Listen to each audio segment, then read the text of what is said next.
السلام علیکم اسٹوڈنٹس، ہم نے اپنا تیسرا چیپٹر سٹارٹ کیا ہے تعلیم کی بنیادیں۔ اس میں سے پہلی بنیاد جو کہ کافی ڈسکس ہم کر چکے ہیں، اس کو مزید اس میں کچھ پوائنٹس ہیں جو ہم نے ڈسکس کرنے ہیں، نظریاتی بنیادیں۔ اس میں آج ہم نے جو پوائنٹ پڑھنا ہے وہ ہے اسلام میں تعلیم کی اہمیت۔ یہ پیج نمبر 27 پہ اسلام میں تعلیم کی اہمیت کیا ہے، اس سے بہت حد تک ہم آگاہ ہیں، لیکن آج اس میں ہم مزید چیزیں دیکھ لیتے ہیں۔ اسلام دین فطرت ہے، یعنی اسلام انسان کی فطرت کے مطابق اللہ تعالیٰ نے اس دین کو بنایا ہے اور اس کی فطرت کے مطابق ہی اس میں تمام تر چیزیں شامل ہیں۔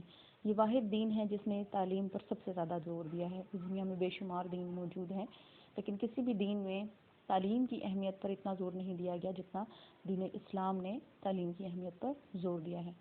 بنیادی طور پر اسلام تعلیم و تربیت کا ایک نظام ہے، یعنی پورا دین ہی تعلیم و تربیت کے نظام پر مشتمل ہے۔ آپ اس کے کوئی سے بھی پوائنٹس کو اٹھا لیں تو ہر ایک چیز جو ہے وہ انسان کی تعلیم و تربیت کے لیے مرتب کی گئی ہے۔ اس دین میں تعلیم کی اہمیت کا اندازہ ہم اس سے لگا سکتے ہیں کہ اس میں جو اللہ تعالیٰ نے ہم پر قرآن نازل کیا، اس قرآن کی جو پہلی آیت تھی اور اس کا پہلا لفظ تھا وہ اقرا تھا، یعنی پڑھ۔ تو اس طرح سے ہم یہ دیکھ سکتے ہیں کہ تعلیم کی اہمیت کا اندازہ ہم لگا سکتے ہیں کہ اللہ تعالیٰ نے سب سے پہلا حکم جو انسان کے لیے نازل کیا، جس موضوع کو اٹھایا، وہ تھا پڑھنا، یعنی تعلیم و تربیت کو سب سے زیادہ اہمیت دی گئی۔ آپ کو یاد ہوگا کہ اقرا لفظ جو ہے وہ قرآن کی پہلی آیت کا پہلا لفظ تھا۔ حضرت محمد صلی اللہ علیہ وسلم پر وحی کا آغاز اسی لفظ سے ہوا اور پہلی وحی میں تعلیم سے متعلق الفاظ کی 5 مرتبہ تکرار سے تعلیم کی اہمیت کا اندازہ لگایا جا سکتا ہے۔ آپ کو یاد ہوں آیات کہ پڑھ اپنے رب کے نام سے جس نے تجھے پیدا کیا، اس آیت میں 5 مرتبہ پڑھنے کا ذکر آیا ہے، جس سے ہمیں اندازہ ہوتا ہے کہ اللہ تعالیٰ کے نزدیک تعلیم کی اہمیت کس قدر زیادہ ہے۔ اگر شارٹ کوسچنز میں کوسچن آتا ہے، سوال آتا ہے کہ پہلی وحی میں کتنی مرتبہ تعلیم کی تکرار کی گئی ہے، تو آپ اس کا جواب لکھیں گے 5 مرتبہ۔ اسلام میں تعلیم کی اہمیت کا اس سے بڑا ثبوت اور کیا ہوگا کہ تخلیق آدم کے وقت فرشتوں کا اللہ تعالیٰ سے جو معاملہ ہوا، اس میں اللہ تعالیٰ نے فرشتوں پر آدم علیہ السلام کی فضیلت کے لیے ان کی تعلیم کی صلاحیت کا ذکر فرمایا، جو کہ فرشتوں کو حاصل نہیں۔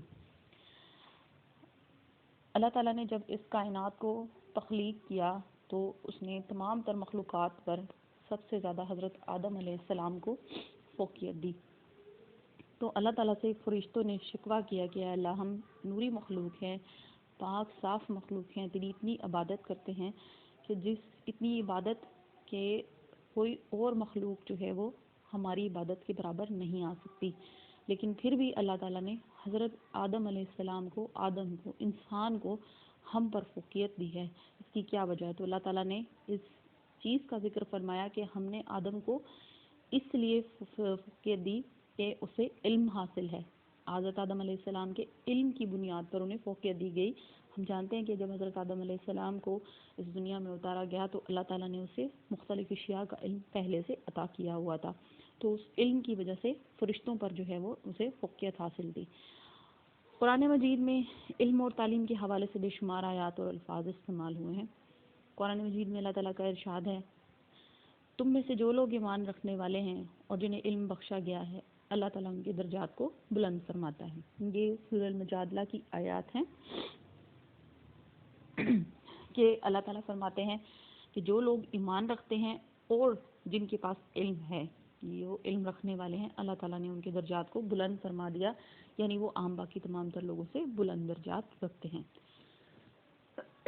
اسی طرح فرمایا گیا، اللہ نے خود شہادت دی ہے کہ اس کے سوا کوئی اللہ نہیں، اور یہی شہادت فرشتوں اور اہل علم نے بھی دی ہے۔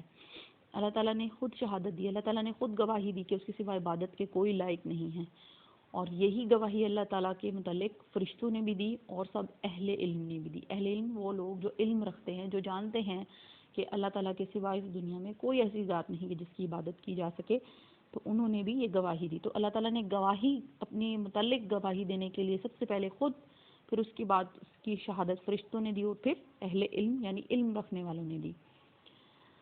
علم اور علماء کی فضیلت کا اندازہ ہم کیسے لگا سکتے ہیں؟ اس کے متعلق اگر آپ سے کوئی آیت لکھنے کو کہا جائے تو آپ نے یہ سورہ زمر کی آیت لکھنی ہے کہ قرآن مجید میں ارشاد ہے، اے پیغمبر ان سے پوچھئے کہ کیا جاننے والے اور نہ جاننے والے کہیں برابر ہو سکتے ہیں؟ یعنی اس سوال کے ذریعے اللہ تعالیٰ نے سمجھانے کی کوشش کی ہے انسان کو کہ کیا جاننے والے اور نہ جاننے والے برابر ہو سکتے ہیں؟ کہ ایسے لوگ جو علم رکھتے ہیں اور ایسے لوگ جو علم نہیں رکھتے، کیا دونوں ایک ہی درجے پر فائز ہو سکتے ہیں؟ یقیناً نہیں۔ جو علم رکھنے والے ہیں ان کے اللہ تعالیٰ نے درجات بلند فرما دیے ہیں۔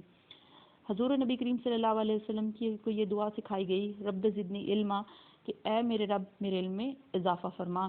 یعنی اللہ تعالیٰ نے یہ دعا سکھائی حضور صلی اللہ علیہ وسلم کو کہ آپ اپنے علم میں اضافے کے لیے دعا مانگیں۔ یعنی علم میں اضافہ جو ہے وہ انسانی زندگی کے لیے بہت اہمیت رکھتا ہے، اور اسی لیے اللہ تعالیٰ نے علم میں اضافے کی دعا جو ہے وہ انسان کو سکھائی۔ ان آیات کریمہ کی روشنی میں ہم کہہ سکتے ہیں کہ اسلام میں پڑھنا اور پڑھانا روز اول سے خصوصی اہمیت کا حامل رہا ہے۔ یعنی کہ اسٹوڈنٹ، اگر آپ اسٹوڈنٹ ہیں، پڑھ رہے ہیں تو بھی آپ بہت اچھا کام کریں، اور اگر پڑھاتے ہیں تو یہ بھی سب سے زبردست پیشہ ہے۔ حصول علم اور اشاعت علم اسلام کا بنیادی تقاضا ہے۔ اسلام انسان سے تقاضا مسلمان سے یہ کرتا ہے کہ نہ وہ صرف علم حاصل کرے بلکہ اس علم کو حاصل کرنے کے بعد آگے بھی ہر طرف پھیلائے۔ اسلام میں عمل تعلیم کی عظمت کا اندازہ ارشاد نبوی صلی اللہ علیہ وسلم سے لگایا جا سکتا ہے کہ آپ صلی اللہ علیہ وسلم نے فرمایا، معلم بن جاؤ یا متعلم، اور تیسری حالت اختیار نہ کرو۔ یعنی آپ ساری عمر یا تو سیکھنے میں لگے رہیں، متعلم بنے رہیں، جب آپ کے پاس علم اتنا ہو جائے تو آپ معلم بن جائیں، لیکن اس کے علاوہ، ان دو کے علاوہ کوئی تیسری حالت اختیار نہ کریں۔ یعنی ان دو میں سے ایک کام جو ہے وہ آپ کو ساری عمر کرنا چاہیے۔ اللہ تعالیٰ نے رسول کریم صلی اللہ علیہ وسلم کے منصب رسالت کا تذکرے میں واضح طور پر تعلیم کتاب اور تعلیم حکمت کو آپ صلی اللہ علیہ وسلم کے وظائف میں شمار کیا۔ یعنی اللہ تعالیٰ نے فرما دیا قرآن میں کہ ہم نے حضور صلی اللہ علیہ وسلم کو رسالت کا منصب اس لیے دیا ہے تاکہ وہ یہ دو کام مینلی کرنے ہیں انہوں نے، ایک تعلیم کتاب قرآن مجید کی تعلیم دیں اور تعلیم حکمت اور اس کی وضاحت کریں۔ تو اللہ تعالیٰ نے تعلیم کتاب اور تعلیم حکمت دو اہم کام حضور صلی اللہ علیہ وسلم کے ذمہ لگائے تھے۔ حضور اکرم صلی اللہ علیہ وسلم نے اپنے لیے جس حیثیت کا اظہار فرمایا وہ یہ تھی کہ مجھے تو معلم بنا کر بھیجا گیا ہے۔ اس کا تذکرہ میں اپنے پہلے لیکچرز میں بھی کر چکی ہوں کہ اللہ تعالیٰ نے حضور صلی اللہ علیہ وسلم کو بے شمار منصب عطا فرمائے، بے شمار ایسی ڈسکریمنیشنز دیں کہ جس سے وہ پہچانے جا سکتے۔ وہ رحمۃ للعالمین ہیں، وہ صادق ہیں، وہ امین ہیں، کئی ایک القابات اللہ تعالیٰ نے انہیں نوازے، لیکن حضور صلی اللہ علیہ وسلم نے اپنے لیے جو پسند کیا وہ لقب تھا معلم کا۔ انہوں نے کہا مجھے تو معلم بنا کر بھیجا گیا ہے۔ حضور نبی کریم صلی اللہ علیہ وسلم نے قرآن حکیم کی تعلیم و تدریس کی اہمیت کو وضاحت کرتے ہوئے ارشاد فرمایا، تم میں سے بہتر شخص وہ ہے جو قرآن کی تعلیم حاصل کرے اور پھر اس کی تعلیم دے۔ یعنی تمام تر علوم میں سب سے اعلیٰ علوم قرآن کی تعلیم ہے، اور اسی کو آپ حاصل کریں اور پھر اس کو آگے بھی تعلیم دیں۔ تو یہ اللہ تعالیٰ نے حضور صلی اللہ علیہ وسلم نے فرما دیا کہ وہ سب سے زیادہ بہتر شخص ہے۔ آپ صلی اللہ علیہ وسلم کے ارشادات میں طالب علم اور معلم دونوں کے لیے بڑی بشارتیں ہیں، یعنی ان کے لیے بڑی خوشخبریاں ہیں۔ مثلاً یہ کہ طالب علم کے استقبال کے لیے فرشتے اپنے پر بچھاتے ہیں۔ جو صحیح معنوں میں طالب علم ہیں، جو علم کی تلاش میں نکلتے ہیں، جو سنسیئرٹی سے تعلیم حاصل کرتے ہیں، ان کے لیے اللہ تعالیٰ کی نوری مخلوق فرشتے اپنے پر بچھاتے ہیں، یعنی وہ ان کو ویلکم کرتے ہیں۔ اور معلم کے لیے کائنات کی ہر شے دعائے خیر کرتی ہے، اور جو شخص واقعی حقیقی معنوں میں معلم ہے، جو پڑھانے کی غرض سے آتا ہے، تو اس کائنات میں آپ دیکھیں اللہ تعالیٰ نے بے تحاشا مخلوقات پیدا کی ہیں، وہ تمام تر مخلوقات معلم کے لیے دعائے خیر کرتی ہیں، اس کی خیر و عافیت کی دعا کرتی ہیں۔ اسی طرح سے فرمایا دیا گیا کہ جو آدمی علم کی تلاش میں نکلتا ہے وہ فی سبیل اللہ جہاد میں ہوتا ہے جب تک کہ وہ واپس نہ آئے۔ تو جیسے آپ تعلیم حاصل کرنے کے لیے اپنے اسکول کالجز میں جاتے ہیں، انسٹیٹیوشنز میں جاتے ہیں، تو جب تک آپ صحیح معنوں میں تعلیم کی تلاش میں، علم کی تلاش میں نکلتے ہیں تو آپ جہاد کی صورت میں ہوتے ہیں، آپ کو جہاد جتنا ثواب ملتا ہے جب تک کہ آپ واپس اپنے گھروں میں اپنی پلیس پہ نہیں آ جاتے۔ اللہ تعالیٰ، اس کے فرشتے، تمام آسمانی مخلوق، حتیٰ کہ چونٹیاں اپنے بلوں میں اور مچھلیاں سمندر میں انسانیت کے معلمین کے لیے دعا کرتی ہیں۔ یعنی اس دنیا میں جتنے بھی معلمین ہیں جو تعلیم دینے والے ہیں، اللہ تعالیٰ کی تمام تر مخلوقات ان کے لیے دعا گو رہتی ہے، یہاں تک کہ چونٹیاں سب سے چھوٹی چھوٹی مخلوق بھی اپنے بلوں میں، مچھلیاں سمندروں میں، ہر طرح سے مخلوق، ہر طرح کی مخلوق معلمین کے لیے دعا کرتی ہے۔ پھر حضور صلی اللہ علیہ وسلم کا ایک ارشاد ہے کہ علم حاصل کرنا ہر مسلمان مرد اور عورت پر فرض ہے، یعنی کہ جیسے آپ پر نماز، روزہ، زکوٰۃ یہ چیزیں فرض ہیں، اسی طرح علم حاصل کرنا بھی آپ پر فرض ہے، یعنی آپ چاہے مرد ہیں یا عورت ہیں، مسلمان ہیں تو آپ کو علم حاصل کرنا چاہیے۔